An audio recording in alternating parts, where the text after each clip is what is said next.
জিয়ার নেতৃত্বে কমান্ডো বাহিনীকে পাঠানো হয়। অসম দুঃসাহসিক রণকৌশলের মাধ্যমে সেই যুদ্ধে শুধু সে বিজয়ী লাভ করে না, তার দেশকেও বিজয়ী করে। শত্রু বাহিনী আগ্রাসন বাহিনীকে পরাজিত করে পিছু হটতে বাধ্য করে বিজয় তিলক উনি ছিনে আনেন।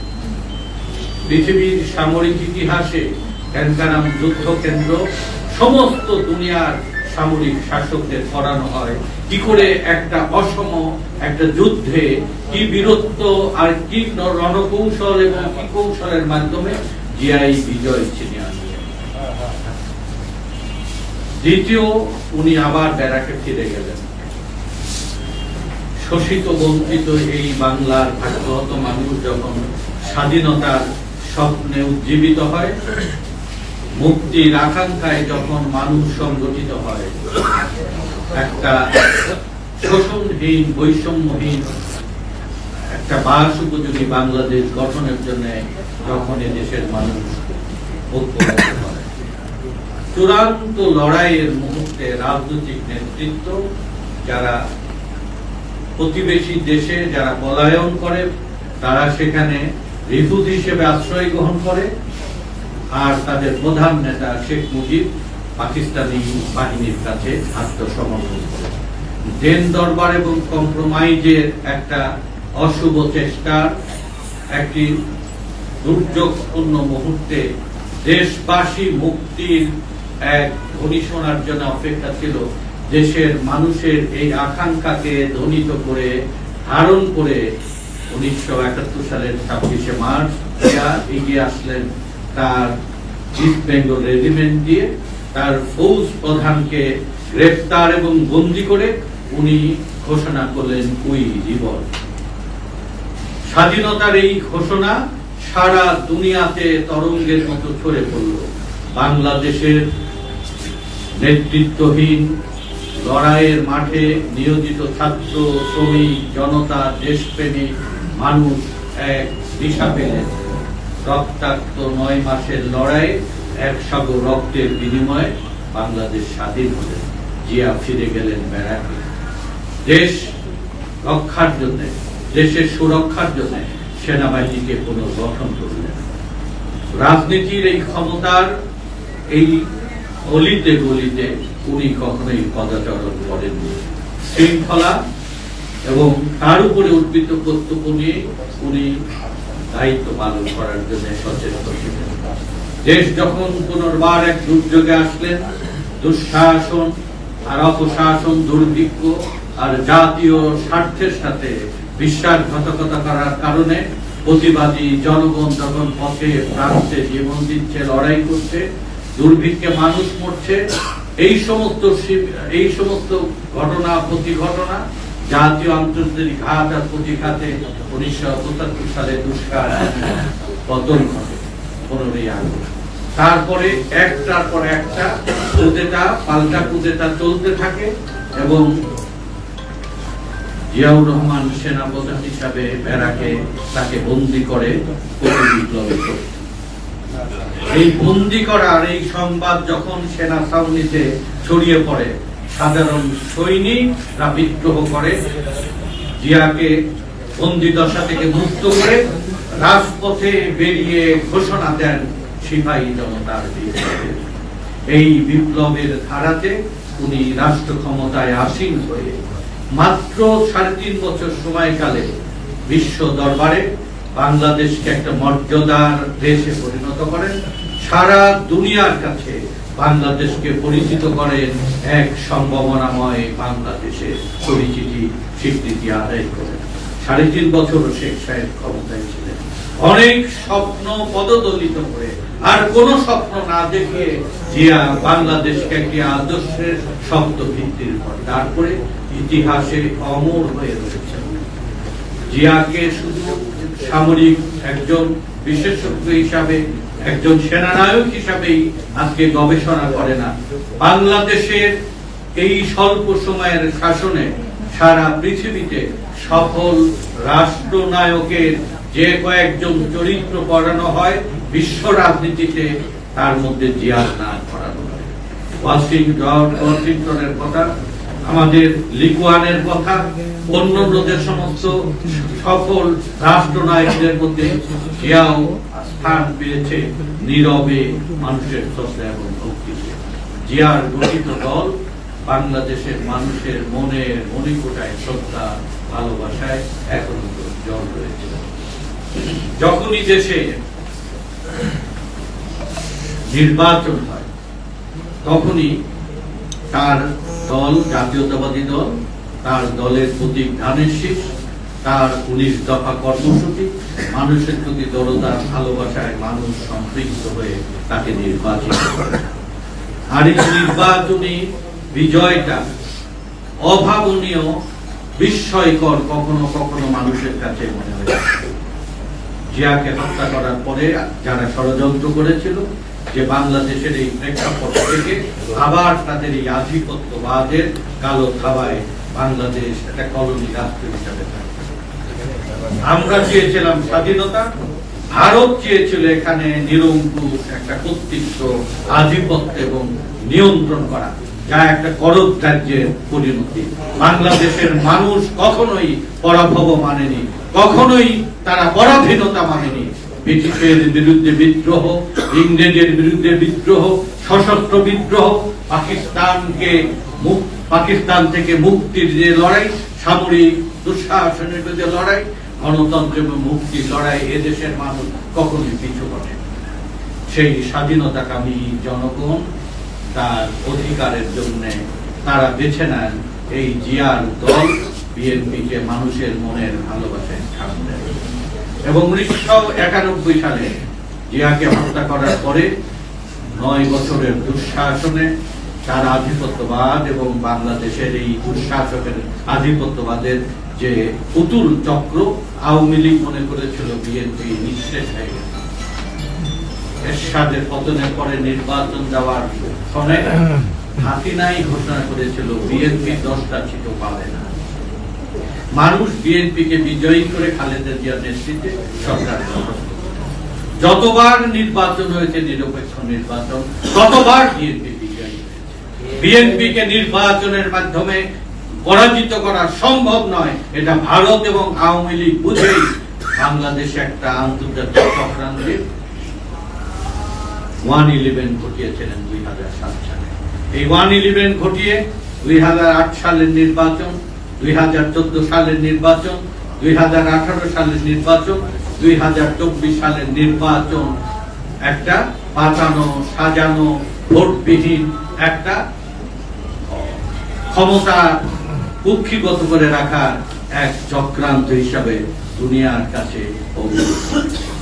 এই চক্রান্তকে পরাজিত করার জন্য বাংলাদেশের মানুষ গত 1-11 থেকে শুরু করে 5ই অক্টোবর পর্যন্ত অগণিত মানুষের রক্ত ঝরেছে, গুম হয়েছে, খুন হয়েছে প্রায় 60 লক্ষ লোক, যারা মামলার আসামি হয়েছে।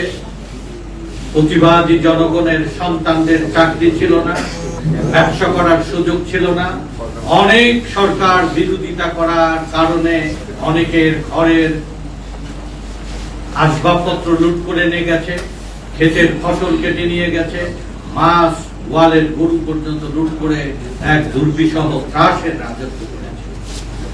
এবং মানুষের কাছে অহংকার করে, গর্ব করে ঘোষণা করতেন যে আমরা 141 সাল পর্যন্ত পরে আরো 100 বছরের ক্ষমতার একটি রোডম্যাপ তারা ঘোষণা করে এক অহংকারী রাজতন্ত্রের একটা অভিশপ্ত একটা উক্তি এবং তারা তাদের ঘোষণা দিয়েছে।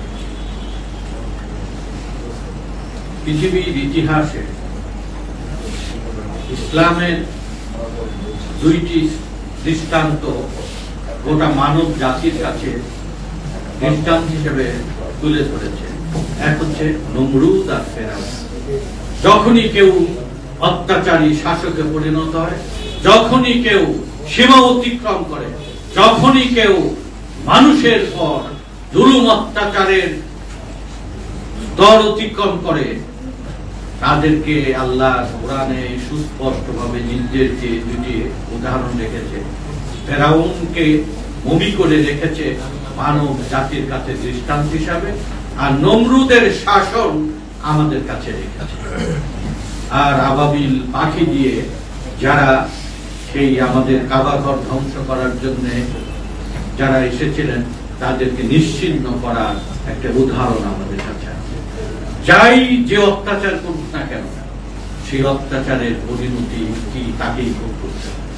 হাসিনা আগের দিন বলেছিলেন যে শেখের বেটি পালাতে শেখেনি, আর তার সাধারণ সম্পাদক ওবায়দুল কাদের যে কাওয়াকামা নামে বাংলাদেশের মানুষ যাকে ডাকে, সে ঘোষণা দিয়েছিল আমরা পালাবো না।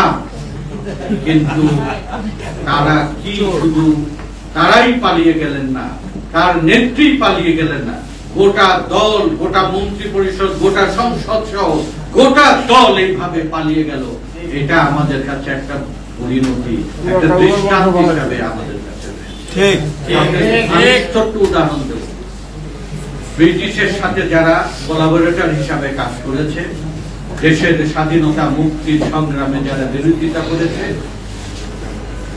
পাকিস্তান এবং ভারত বিভক্ত হয়ে 1947 সালে যে স্বাধীন রাষ্ট্র গঠিত হলো, সেই রাষ্ট্রে কোলাবোরেটরদের যে পরিণতি হয়নি, 71-এর রক্তাক্ত যুদ্ধের পরে স্বাধীনতা বিরোধী কোলাবোরেটরদের যে পরিণতি হয়নি, এরশাদের দুঃশাসনের পতনের পরে এরশাদের দোসরদের যে পরিণতি হয়নি, তার চেয়েও করুণ পরিণতি আমরা দেখলাম হাসিনা এবং তার দল এবং তার সঙ্গপাঙ্গ এবং ভারতের সমস্ত আধিপত্য। এখানে এক নিমিষেই মানুষ উচ্ছেদ করেছে। এই যে স্বাধীনতাকামী দেশের মানুষ যারা বারবার লড়াই করেছে, এই স্বাধীনতাকামী মানুষের অন্তরেই আমাদের যে আকাঙ্ক্ষা, দেশত্ববোধ, বিপ্লব, সেই বিপ্লবই আমাদের শক্তি। এই বিপ্লবের শক্তির সাথে আমি ছোট্ট উদাহরণ দেব যে আমরা যে মুক্তির আকাঙ্ক্ষা নিয়ে লড়াই করছি, এই লড়াই আরো অন্যান্য দেশেও করে। যেরকম ফরাসি বিপ্লবের মাধ্যমে গোটা ইউরোপ একটা পরিবর্তন ঘটেছে, আমেরিকার স্বাধীনতা সংগ্রামের মাধ্যমে গোটা আমেরিকায় শুধু না, লিবার্টি তার যে হাত তুলে যে স্ট্যাচু অফ লিবার্টি, সেই লিবার্টি দুনিয়ার উপরে এখনো তার কর্তৃত্ব প্রতিষ্ঠা করে রাখতে পারে। বলশেভিক বিপ্লব 1917 সালে লেনিনের নেতৃত্বে গোটা রাশিয়া এবং সোভিয়েত ইউনিয়নে একটা পরিবর্তন সংঘটিত হয়েছে। 1949 সালে দীর্ঘস্থায়ী গেরিলা যুদ্ধ এবং জনযুদ্ধের মাধ্যমে মাও সেতুংয়ের নেতৃত্বে দুনিয়ার সবচেয়ে জনবহুল দেশ চীনে একটা বিপ্লবের পরিবর্তন করেছে। হো চি মিনের নেতৃত্বে ভিয়েতনাম, লি কুয়ানের নেতৃত্বে সিঙ্গাপুর, কোরিয়ান যুদ্ধ এবং সর্বশেষ 1978 সালে ইরান বিপ্লবের পরে এই দেশসমূহের জনগণ একটা নিরাপত্তা, মুক্তি এবং তার অধিকার পেয়েছে। বাংলাদেশের মানুষ আমরা বারবার লড়াই করে মাঝপথে এক অশুভ শক্তি আমাদের সব সম্ভাবনাকে পদদলিত করেছে। 5ই আগস্টের যে দীর্ঘদিনের এই বিপ্লবে একটা নতুন দিশা আসছে, মানুষের প্রতি আস্থা, বিশ্বাস আসছে, মানুষ নতুন করে স্বপ্ন দেখতে শুরু করেছে যে দেশের মানুষকে কোনোভাবেই দাবিয়ে রাখা সম্ভব। 5ই আগস্টের এই বিপ্লব আমাদের নতুন চেতনা, নতুন উন্মেষ, নতুন স্বপ্ন। এই স্বপ্নটা আমাদের সবার। আর আমি আরেকটি জিনিস বলবো, বাংলাদেশের এই ভাগ্যহত মেহনতি শ্রমিক জনগণ যে রাষ্ট্রে, যে জনপদে, যে সরকার তাদের গুরুত্ব দিয়েছে, সেই দেশগুলো উন্নত হয়েছে। যেরকম ইউরোপের কথা বললাম, ফরাসি বিপ্লবের পর সে দেশে যারা সম্পদ তৈরি করে, যারা সেবা দেয়, যারা পণ্য তৈরি করে, যারা যাদের শ্রম ঘামে সভ্যতা গড়ে ওঠে, তাদেরকে রাষ্ট্রীয়ভাবে তার সমস্ত মৌলিক অধিকারগুলো স্বীকৃত করার কারণেই সেই দেশ উন্নত এবং উন্নতি লাভ করেছে। আমেরিকা করেছে, ইউরোপ করেছে, রাশিয়া করেছে, চীন করেছে, ভিয়েতনাম করেছে, কোরিয়া করেছে, সিঙ্গাপুর করেছে, আপনার ইরান করেছে। আমরা মধ্য এশিয়া, আফ্রিকা এবং আমাদের এই পূর্ব এশিয়ার এই ভারতবর্ষের মানুষ আমরা বারবার বিপ্লব করার পর এই দেশে গরিব মানুষকে অধিকার রাষ্ট্র অবহেলা করছে। এই রাষ্ট্র যে রাষ্ট্র অবহেলা করেছে গরিবের সুরক্ষা, গরিবের শ্রমের মর্যাদা দিতে, সেই রাষ্ট্রই উন্নত হতে পারে। আর এই উন্নত রাষ্ট্র করার জন্য আমাদের শ্রমিক শ্রেণীকে রাষ্ট্র যদি অধিকার না দেয়, তাহলে এই অধিকারগুলো ভোগ করে সমাজের কিছু বিষক্রিয়া সম্পন্ন অধঃপতিত লুটেরা ধনিক শ্রেণী। আর এই লুটেরা ধনিক শ্রেণীকে উন্নত দেশগুলো নিয়ন্ত্রণ করে তাদেরকে সেই দেশগুলো উন্নত করেছে। আমরা এখানে যেরকম আমরা সমস্ত লুটেরা ধনবাদী শ্রেণীকে বলগাহীন ভাবে লুটপাট করে দেওয়ার সুযোগ দেওয়ার কারণে স্বামীর গ্রুপ গড়ে ওঠে, এসালম গ্রুপ গড়ে ওঠে, আপনার বসুন্ধরা গ্রুপ গড়ে ওঠে, অন্যান্য লুটেরা ধনিক শ্রেণী গড়ে ওঠে। এই গড়ে ওঠে রাজনীতি এবং রাষ্ট্রের আজকে পক্ষভুক্ত হয়ে। আর এই গড়ে ওঠার এই লুটপাটের কারণে পাকিস্তানের 23 বছরে কোন বাঙালি মুসলমান কোটিপতি ছিল না। আজকে বাঙালি হয়ে আজকের এই স্বাধীনতার স্বপ্নকে লুটপাট করে এরা বিলিয়নার মিলিয়নার কোটি কোটি টাকার মালিক হয়েছে। মানুষ অভাব এবং দুঃখ যাতনায় রয়েছে।